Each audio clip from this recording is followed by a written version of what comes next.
औज़ुबिल्लाहिमिनश्शैतानिर्रजीम बिस्मिल्लाहिर्रहमानिर्रहीम।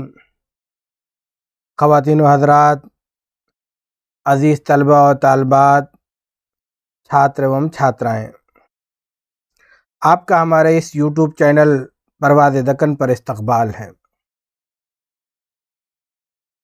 आज हम एक नए मौजू, नए विषय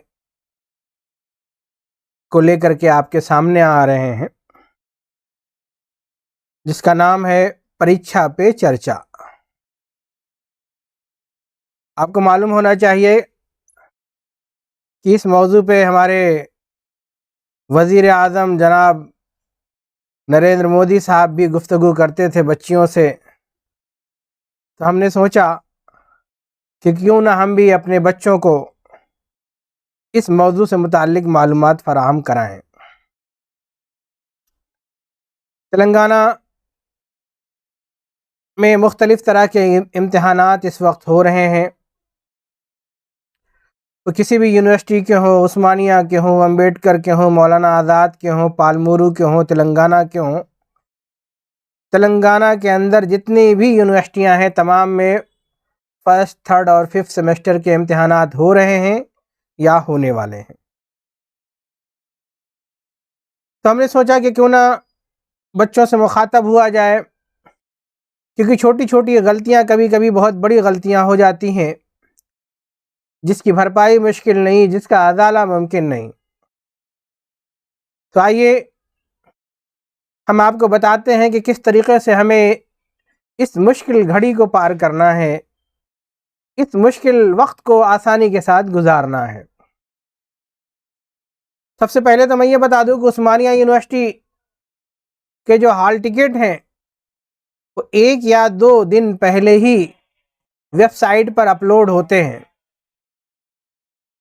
इसलिए मैं आपसे इल्तिमास करता हूं कि 1 या 2 दिन पहले ही हॉल टिकट के लिए कॉलेज तशरीफ़ लाएं।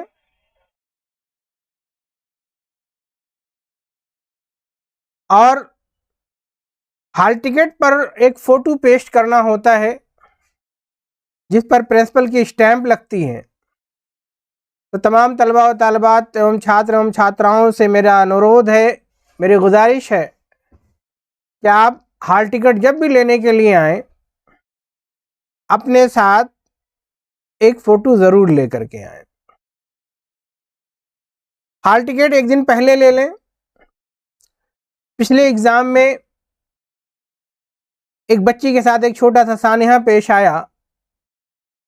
वो सानिया ये था कि हॉल टिकट वो बच्ची ले गई लेकिन गुम कर दी। दूसरे दिन 2 बजे से एग्ज़ाम था। बच्ची ने सोचा कि सुबह 10-11 बजे जा कर के ले लेंगे और वहीं से सेंटर पर चले जाएंगे।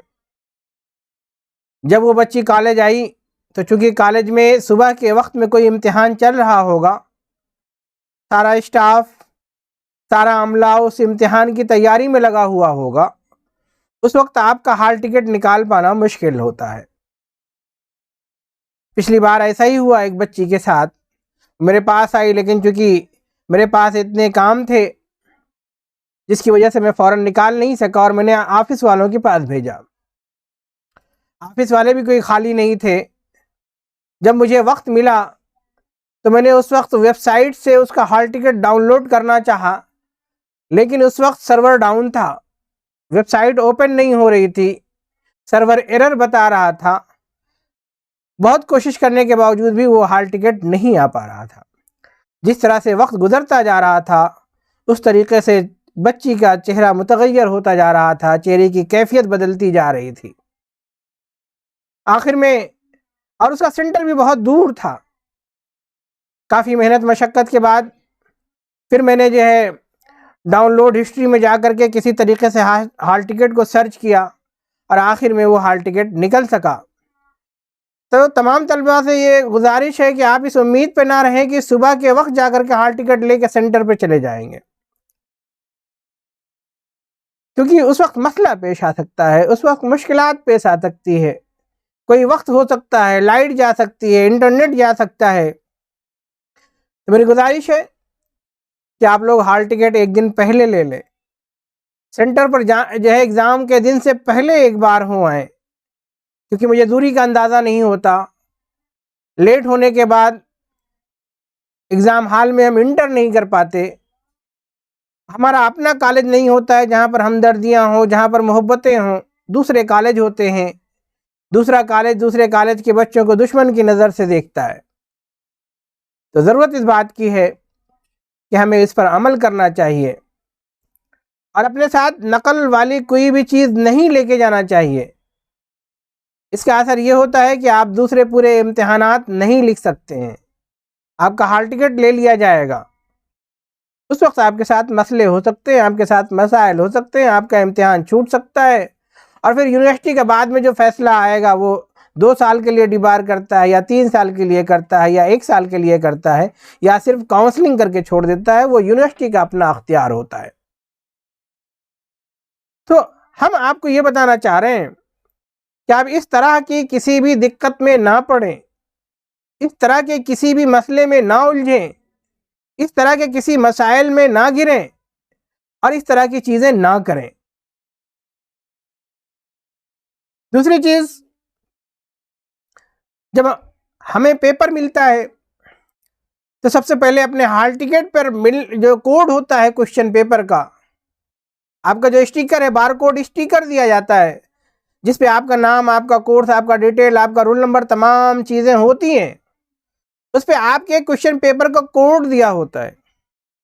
जो पेपर आपको मिले उसको आप टैली कीजिए कि क्या आपके हॉल टिकट और आपके स्टिकर पे वो टैली हो रहा है या नहीं हो रहा है। इसके साथ साथ आप लैंग्वेज को चेक करें।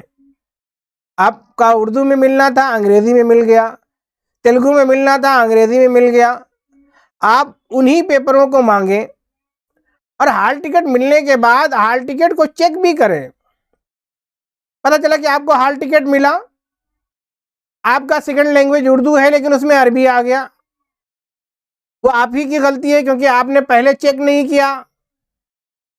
एकेडमिक कोऑर्डिनेटर ने कई बार लिस्ट आपके क्लासेस में भेजी कि आप चेक कर लें, वेरीफाई कर दें, साइन कर दें। अगर आपने वेरीफाई कर लिया है तो आपको लैंग्वेज में कोई मसला नहीं आएगा। लेकिन खुदा न खास्ता फिर भी अगर ऐसा हो गया है तो ये यूनिवर्सिटी से आपको सही कराना पड़ेगा। यूनिवर्सिटी में जाने के बाद आपको 200 रुपये की डीडी सबमिट करनी होगी, तब आपका सेकंड लैंग्वेज चेंज होगा। इसमें कॉलेज वाला आपकी कोई मदद नहीं करेगा क्योंकि वो आपकी अपनी जिम्मेदारी थी कि आपने उसको देखा नहीं, आपने उसको चेक नहीं किया। तो हमें सबसे पहले हॉल टिकट चेक कर लेना है। क्वेश्चन पेपर एग्जाम में मिले तो क्वेश्चन पेपर को चेक कर लेना है। क्वेश्चन पेपर में पेपर साफ दिख रहा है या नहीं दिख रहा है ये भी आप देख लें। कितने सफ़हात मिलने हैं वो भी देख लें, क्योंकि हर क्वेश्चन के पेपर के आखिर में PTO लिखा रहता है। इसका मतलब ये है कि अभी पेपर और आगे जाएगा। कभी कभी होता है कि क्वेश्चन पेपर 5-6 सफ़हात पर मुश्तमिल होता है, जो कि फ़ौरन आपके पास एक नहीं आता है। एक पेपर आया, फिर 2 आया, फिर 3 आया। आप चेक कर लें और मुतमईन हो जाएं कि आपको पूरे पेपर मिल गए हैं। अब जब पेपर आपने पढ़ा तो हमारे बच्चों की एक ख़ास बात होती है कि फ़ौरन लिखना शुरू कर देते हैं। हम सबसे पहले उस पेपर को बगौर पढ़ें। 1 बार पढ़ें, 2 बार पढ़ें, 3 बार पढ़ें, 4 बार पढ़ें और जब मुतमईन हो जाएं तो देखें कि कौन सा पेपर, कितने सवालात हमें करने हैं और फिर कितना वक्त हर सवाल को देना है। टाइम मैनेजमेंट बहुत ज़रूरी है। हम टाइम मैनेजमेंट को अगर फॉलो नहीं करेंगे तो हमारा क्वेश्चन छूट जाएगा। तो ज़रूरत इस बात की है कि हम इन तमाम चीज़ों को तय करें। अक्सर बच्चियाँ ज़्यादा होशियार होती हैं।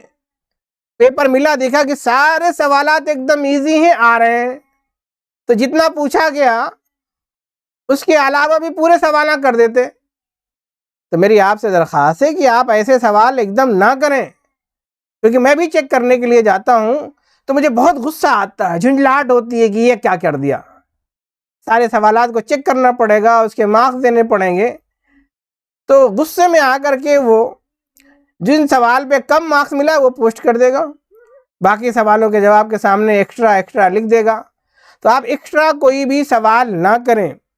जो वक्त बचा हुआ है वो तमाम उन्हीं जवाबों में सर्फ करें। इसलिए टाइम मैनेजमेंट का होना बहुत ज़्यादा ज़रूरी है। आपके पास वक्त रहता है, आपने कर लिया। अब ज़रूरत इस बात की है कि आप उसे एक एक बार चेक करें कि कोई चीज़ छूट तो नहीं गई है। दूसरी चीज़, जब आप एग्ज़ाम लिख रहे होते हैं, स्टिकर आपने पेस्ट कर दिया अपने स्क्रिप्ट के ऊपर, अब आप डी फार्म देखना है। कभी कभी क्या होता है कि डी फार्म में कार्बन लगा हुआ आता है, तो आप एक बार साइन करेंगे, एक बार बुकलेट नंबर लिखेंगे, स्टिकर नंबर लिखेंगे।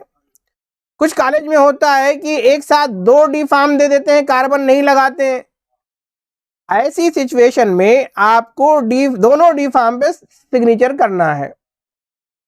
ये आपको बड़ी ईमानदारी के साथ करना है, बहुत ही होश हवास में रह करके करना है। खुदा न खास्ता कल रिजल्ट डिक्लेयर हुआ, आपके रिजल्ट पे मार्क्स नहीं आया, गो कि आपने एग्ज़ाम लिखा है लेकिन यहाँ पे एब्सेंट बता रहा है।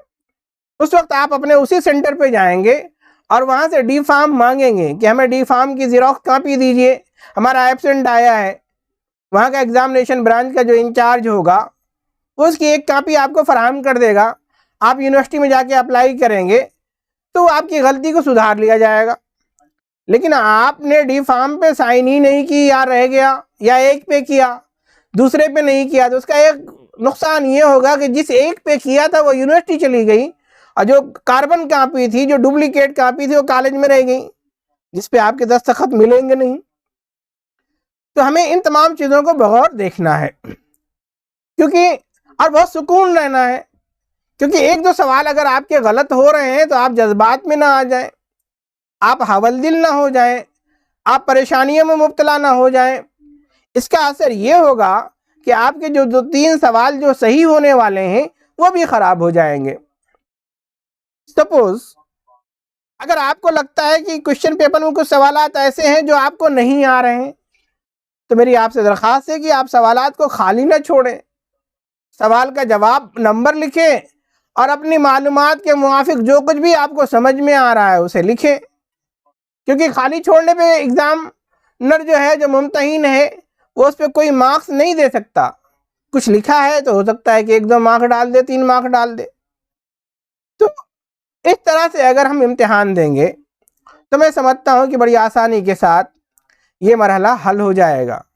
और हमें समझ बूझ और शऊर को जो है अपने पास रखना है, हमें सब्र के दामन को छोड़ना नहीं है, और ये जो टेंशन है इस टेंशन से निकलना है, आसानी के साथ निकलना है। और अभी से हम तैयार करें, जो मुश्किलात हैं उन मुश्किलात को हल करने की कोशिश करें। पुराने जो वीडियोस हैं उसे देखें, पुराने जो लेक्चर्स हैं उसे देखें, इसी तरीके से जो नोट्स बताए गए हैं उसको हल करें, और इसी तरीके से लेक्चरर की तरफ से जो इम्पोर्टेंट बताए गए हैं वो हल करें। इस बार जैसा कि बताया गया कि एग्ज़ाम आपका 3 घंटे का है, तो आपके पास टाइम ही टाइम है। आप उस 3 घंटे में आप अपने तमाम सवालात को हल करने की कोशिश करें। दूसरी चीज़ जो ये बताई गई कि सेक्शन बी में ऑप्शन ज़्यादा होंगे, तो ऑप्शन ज़्यादा है तो ये आपके लिए प्लस पॉइंट है, आप उसमें अच्छा स्कोर कर सकते हैं।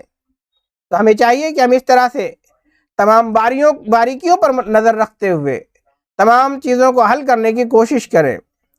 अगर हम इस तरह से करेंगे तो मैं समझता हूँ कि हमारा ये एग्ज़ाम बहुत अच्छी तरीके से गुज़र जाएगा।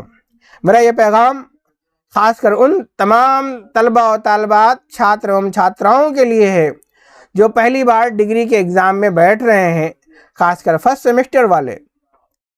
आपको बहुत सोचने समझने की ज़रूरत है। लिखते वक्त भी इस बात का ख्याल करें कि आपकी राइटिंग खुशखत हो, अच्छी हो, पेपर को देखा जाए तो लगे कि हाँ किसी ने मेहनत की है, कोटेशन को अलग किया जाए। मैं अगर ये भी कहूँगा कि अगर पेन को बदल दिया जाए, पेन के कलर को बदल दिया जाए तो ज़्यादा बेहतर है, हेडिंग को दिया जाए, कोट किया जाए और वक्त को मद्देनज़र रखा जाए। अगर हम इस तरह से करेंगे तो वाकई में इसका फ़ायदा हमें मिलेगा। परीक्षा की चर्चा में आज बस इतना ही। अभी हम कुछ और वीडियो भेजेंगे जो उर्दू सब्जेक्ट से रिलेटेड होगा, जिसमें फर्स्ट सेमेस्टर उर्दू का इम्तिहान कैसे दें, थर्ड सेमेस्टर के बच्चे इम्तिहान कैसे हल करें, और 5th सेमेस्टर के भी हम क्वेश्चन पेपर हम आपको बताएंगे। आप लोग बने रहिए हमारे इस चैनल के साथ परवाज़ दक्कन, जो कि आपके लिए आपके तमाम मसाइल को हल करने के लिए, आपको परवाज़ देने के लिए, आपको बुलंदियों तक ले जाने के लिए हम आपके साथ हैं। बेहद शुक्रिया, खुदा हाफिज़।